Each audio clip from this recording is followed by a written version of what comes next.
सभी दोस्त का नमस्कार। योग वैसे आदि योगी भगवान शंकर को माना गया है। भगवान शंकर ने सप्त ऋषियों को योग को बताया। सप्त ऋषियों ने पूरे संसार में इस योग को फैलाया। आप तो जानते हैं कि भगवान शंकर ज़्यादातर हमने देखा है तस्वीरों में या किसी भी रूप में, तो वो योग की अवस्था में रहते हैं और ध्यान करते हैं। तो भगवान शंकर ने योग की महत्वता को बताया है। शास्त्रों में तो ये लिखा है कि भगवान शंकर ने जो पाद पश्चिमोत्तानासन है वो गोरखनाथ जी को बताया था, और गोरखनाथ ने पूरे संसार में फैलाया।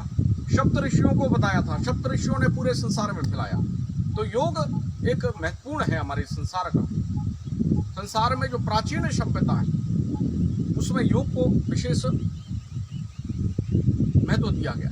तो आज मैं 2 आसनों को लेकर आया हूँ जो सबसे महत्वपूर्ण है, जो आपकी पेट की बीमारियों को पूर्णतः समाप्त कर देंगे यदि आप उसको नियमित रूप से करें, धीरे झटके से न करें। जैसे पाद पश्चिमोत्तानासन बताऊंगा, पाद पश्चिमोत्तानासन और चक्रासन। चक्रासन क्या है कि मेरुदंड की समस्या रहती है। इससे क्या है कि मेरुदंड लचीला बनता है, फ्लेक्सिबल बनता है, सुदृढ़ बनता है, और चक्रासन से आपकी छाती मजबूत होती है, आपका हृदय मजबूत होता है और अन्य प्रकार की। और पाद पश्चिमोत्तानासन है वो जो है आपकी पेट की सारी बीमारियों दूर करता है। तो इस प्रकार से मैं ज़्यादा लंबा न करते हुए इन आसनों को बताने जा रहा हूँ। आप ध्यान से देखें, कोई भी आसन झटके से ना करें, धीरे धीरे करना है। तो आप करेंगे, सबसे पहले बताऊंगा मैं आपका पाद पश्चिमोत्तानासन। तो पहले तो दंडासन में इस तरह से बैठेंगे। दंडासन बैठेंगे, जैसे कई लोग झटके से नहीं कर पाते, तो सबसे पहले इस तरह से पकड़ सकते हैं आप इसको। पाद पश्चिमोत्तानासन, घुटने को ऐसे लगाएंगे और सांस को छोड़ते हुए, सांस को रेचक अवस्था में लाते हुए, रेचक माने सांस को छोड़ना, तो रेचक अवस्था में इस तरह से लाएंगे। तो धीरे धीरे ला करके और यूं फिर आप जो है, यदि कई लोगों को डायरेक्ट नहीं बनता है तो आप जो है इस तरह से कर सकते हैं, इस तरह से। तो आप गिरेंगे इस तरह से,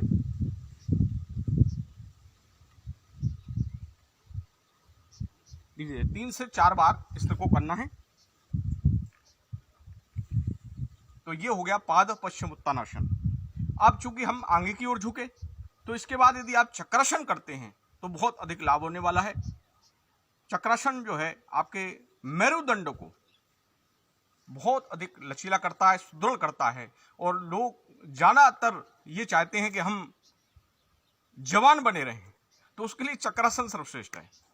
लेकिन चक्रासन उन्हीं को करना, जैसे कई लोगों को पेट में ज़्यादा तकलीफ हो, कमर में ज़्यादा तकलीफ हो, या कोई पुरानी दुर्घटना से चोट लगी हो या ऑपरेशन हुआ हो, उन्हें सावधानी पूर्वक करना है या करना नहीं है, बहुत धीरे धीरे करना है। कैसे करना है? कई लोग डायरेक्टली कर लेते हैं, ज़्यादा फ्लेक्सिबल हैं, और यदि नहीं है तो फिर आप जो है इस तरह से शवासन में लेट जाइए। फिर शवासन में आने के बाद फिर आप जो है इस तरह से करेंगे, ये अवस्था। तो इस तरह से आप 10 से 20 सेकंड तक रह सकते हैं।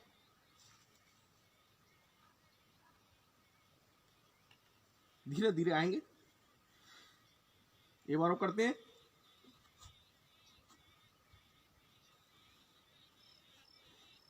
थोड़ा आराम कर लेंगे और दाईं करवट लेकर के उठेंगे। तो इस प्रकार से ये पाद पश्चिमोत्तानासन और चक्रासन, इन दोनों आसनों करिए। आपको कुछ भी ना आता हो, लेकिन आप यदि इन दोनों आसनों को करेंगे तो आपके शरीर को बहुत अधिक लाभ मिलने वाला है। आप अपनी फिटनेस पर कोई ज़्यादा ध्यान देते हैं तो फिटनेस के लिए ये दोनों आसन आपके, खासतौर से विशेषकर युवा अवस्था में, आपको युवा बनाए रखने के लिए, आपको जवान बनाए रखने के लिए ये आसन सबसे श्रेष्ठ हैं, महत्वपूर्ण हैं और वरदान साबित होंगे। बहुत बहुत धन्यवाद। जय हिंद, जय भारत।